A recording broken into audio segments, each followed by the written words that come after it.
They gain 2 seconds in half a year, and their car is half ours. Those were the words of Toto Wolff in response to how badly Aston Martin destroyed his Mercedes team in Bahrain. You might even be excused for thinking Wolff might prefer working for them to his current situation at Brackley, given their downfall. Actually, ironically enough, that might not be far from the truth soon, as according to some reports, a major dispute may be brewing within the Mercedes team that could see them completely abandon their development in favour of supplying Aston Martin with a killer engine. So come along with us as we take a look at what can only be described as a desperate attempt by Mercedes executives to prevent Red Bull from winning the championship once more, and how it could spell the end of Lewis Hamilton's decade-long stint at Mercedes. Red Bull once again demonstrated their dominance at the season opener in Bahrain, with Max Verstappen taking the checkered flag ahead of Sergio Perez to earn a 1-2 for the team. However, the weekend's biggest news came from Aston Martin, with Fernando Alonso finishing third and Lance Stroll defying hand injuries and an early collision with his teammate to finish sixth. And right now, Mercedes HQ is thinking about taking a drastic action that will make things even worse for Toto Wolff and co. According to reports, if results don't improve in the upcoming races in Saudi Arabia and Australia, management will make the extreme decision to give Aston Martin its best engines so they can compete with Red Bull. Now, how does that work exactly?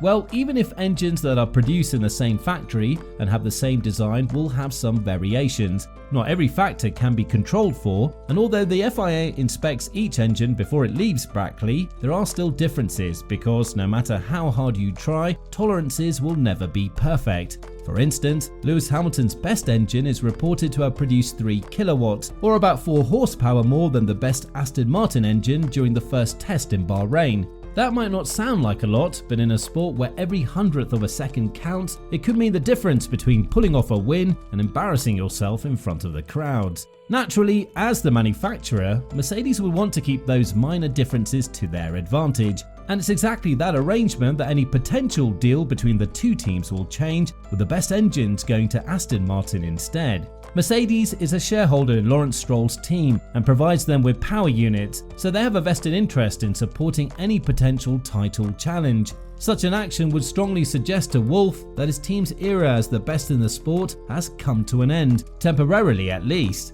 The current crisis there has been exacerbated by Hamilton's claims that staff members haven't listened to his suggested changes. Last year I told him the issues that are with the car. I've driven so many cars in my life, so I know what a car needs. I know what a car doesn't need, he told reporters. And I think it's really about accountability. It's about owning up and saying, yeah, you know what, we didn't listen to you, it's not where it needs to be and we've got to work.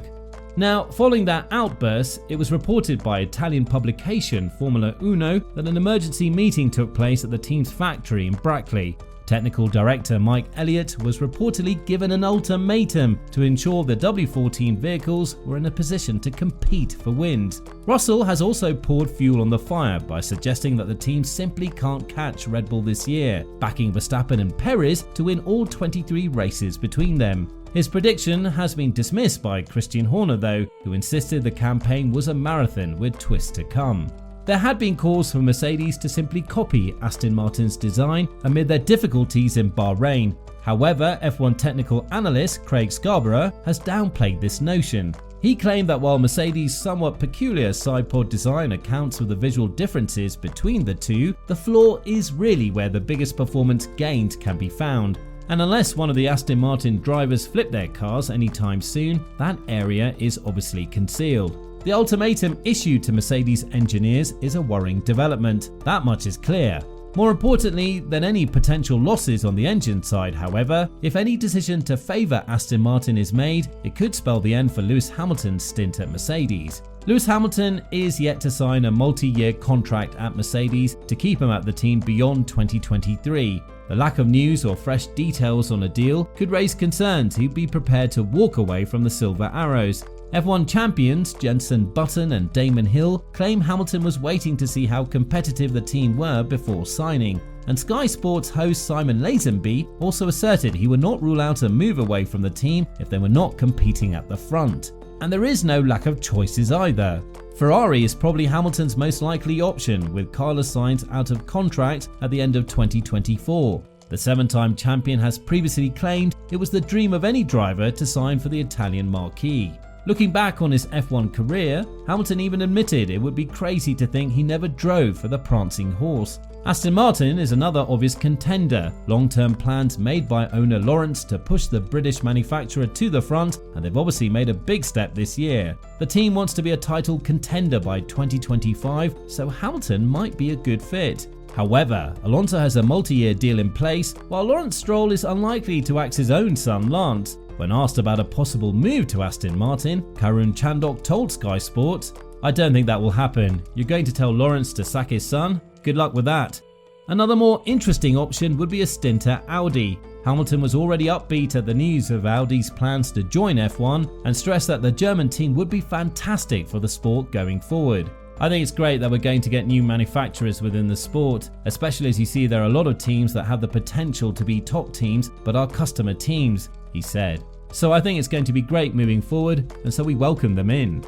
However, Hamilton will be 41 by the time Audi joins in 2026, and the team could already be looking elsewhere. Volkswagen CEO Herbert Diess previously explained he would assume the team would try to employ German drivers. Now, this may be excellent news for Mick Schumacher, who was dropped by Haas last season, but unless Hamilton is secretly German, that might just eliminate him from contention for the vacant seat. Naturally, a list of potential teams for a driver of Lewis Hamilton's caliber would be incomplete without Red Bull, the current dominant force in the sport. In fact, Christian Horner has previously acknowledged that between 2010 and 2013, Hamilton was eager to join Red Bull. However, a move fell through because of Sebastian Vettel's dominance in the team.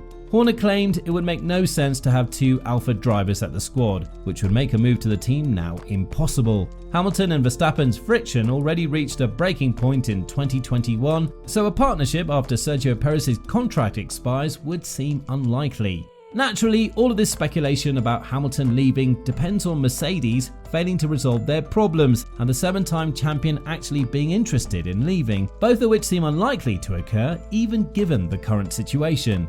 In fact, some recent revelations might signal that Mercedes has new reasons to be hopeful. George Russell's theory that Red Bull will win every Grand Prix this season could struggle to become a reality as new Red Bull issues have come to light. Sky Sports F1 commentator Martin Brundle has revealed Red Bull suffered critical issues during the Bahrain Grand Prix which could have denied Max Verstappen victory. He confirmed Verstappen and teammate Sergio Perez had been nursing transmission issues in Sakir. Writing in his Sky Sports column, Brundle said, "Talking to a couple of key people after the race, it clearly wasn't as plain sailing for Red Bull as it looked. Both the cars had new oil inlet pipes fitted in Parc Fermé, and in the race they were managing critical transmission issues on both cars."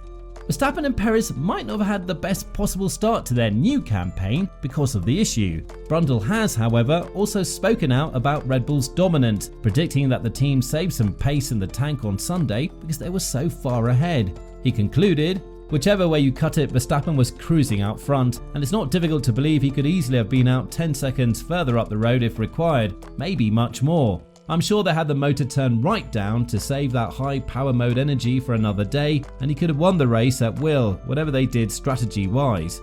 So it appears to be a mixed bag, at least for now. On the one hand, Red Bull's reliability issues give other teams hope that they're not invincible. On the other hand, Red Bull might be so far ahead that these problems don't even end up changing the order that much because they can turn their engines down and drive around any hiccups. So what do you think about the rumours surrounding Mercedes and Aston Martin? Will Lewis Hamilton quit the team at the end of this season if they don't get their act together? And is Red Bull really going to dominate every race this season as George Russell predicted? Give us your opinions in the comment section down below.